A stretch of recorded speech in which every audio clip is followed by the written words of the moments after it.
제52포인트 지급보증입니다. 이 지급보증에 대한 내용은 우리가 수표보증과 지급보증이 혼합된 문제가 23년도에 출제가 됐긴 했지만 독자적인 영역으로 우리가 공부해야 될 영역이기 때문에 다시 한번 살펴보고 들어가는 거죠. 53조에서 58조에 관한 규정입니다. 자, 지급보증의 가능 방식. 이것도 이제 우리가 시험에서 뭐 자주 나오는 내용은 아니지만 꼭 들어가는 내용 중에 하나죠. 지급인은 수표에 지급보증을 할 수가 있다. 지급인이 하는 거죠. 지급인 이외자가 하는 게 아니고 지급인이 수표에 지급보증할 수 있다는 것이고요.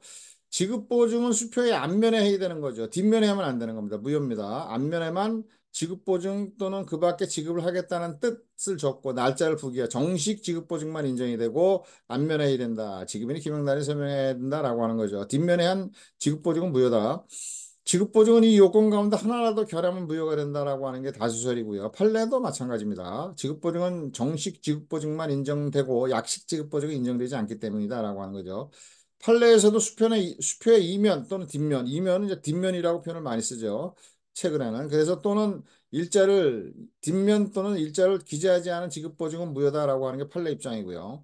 그다음에 이제 지급 보증의 청구권자의 자격은 뭐 인수와 마찬가지로 제한이 없습니다. 그래서 단순 점유자도 우리가 청구할 수 있다는 점에서 허남의 인수와 같다라고 하는 거죠.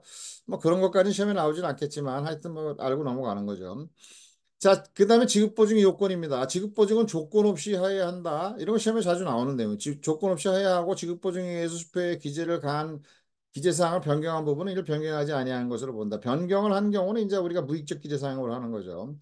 그래서 수표 금액에 23년도에도 한 문항 나왔는데 일부에 대해서 지급 보증을 하는 경우에는 전액을 지급 보증한 것으로 본다라고 하는 게 이제 그 우리가 그 이론적인 어떤 부분으로 맞는 거죠.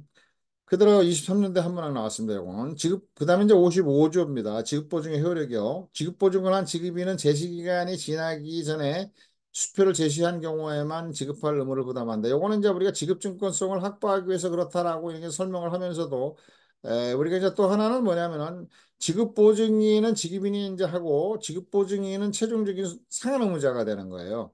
그래서 상한 청구권 보존 절차 우리가 이제 어음의 경우에 주체무자에 대해서는 만기부터 3년 내에 이제 청구권을 이제 행사하는 것이고요. 보존 절차라는 게 없는데 상한 의무자에 대해서는 제시 기간에 제시해야 되고 거절 증서를 작성해야 되는 거죠. 근데 이제 수표의 경우는 똑같이 이제 상한 청구권 보존 절차를 받기 위해서 상한 의무자밖에 없잖아요.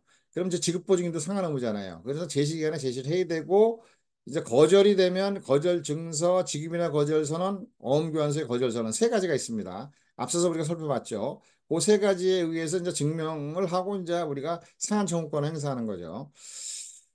자, 그래서 마찬가지입니다. 제시기간 내 제시한 경우에만 지급할 의무를 부담한다. 이건 많이 나오는 내용이잖아요.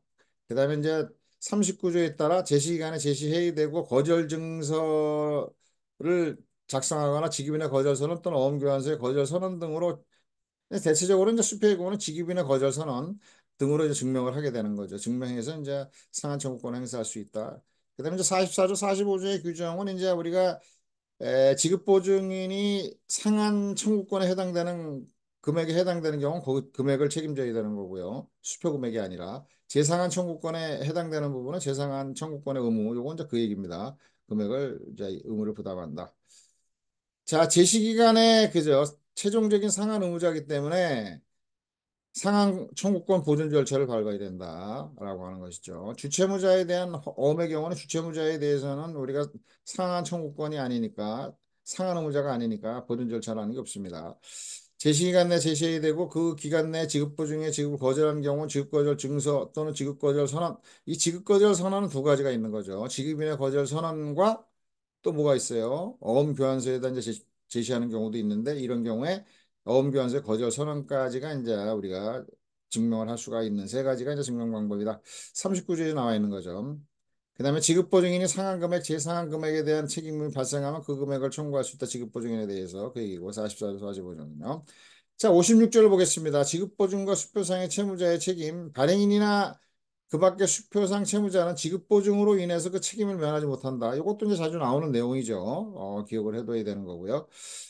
그다음에 이제 지급보증인은 인수거절이 되는 경우죠. 그러면 이제 주채무자가 거절하는 거기 때문에 상한 청구권이 발생하는데 지급보증이 거절된다고 해도 요거는 이제 최종적인 그 뭡니까 상한 의무자가 되기 때문에 상한 청구권이 발생되지 않습니다. 단지 이제 지급인 등에 의한 거절 선언이 되면 이제 상한 의무자가 상한 청구권을 발생돼서 이제 상한 의무자에 대한 어떤 칭의를 주는 거죠.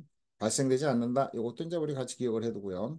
그다음에 불가항력 요거는 이제 특별한 어떤 불가항력이 생겼을 때 기간이 연장된다라고 하는 건데 요거는 안 나오니까 그냥 넘어가겠습니다. 그다음에 요것도 자주 나오는 거죠.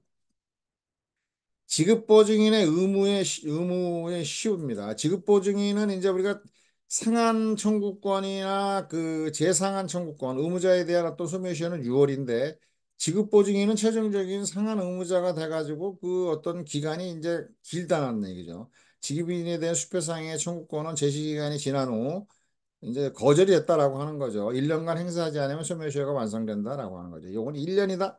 라고 하는 것이죠. 여기까지 요것도 이제 우리 58조도 우리가 문항으로 자주 들어가는 내용이고요. 여러분들이 기억을 해두고. 자, 여기까지 이제 설명을 했고요. 이제 요거 이제 끝나면 이제 행선수표에 대해서 이제 설명을 해보겠습니다. 자, 이렇게 설명을 마치고요. 다음으로 넘어가죠.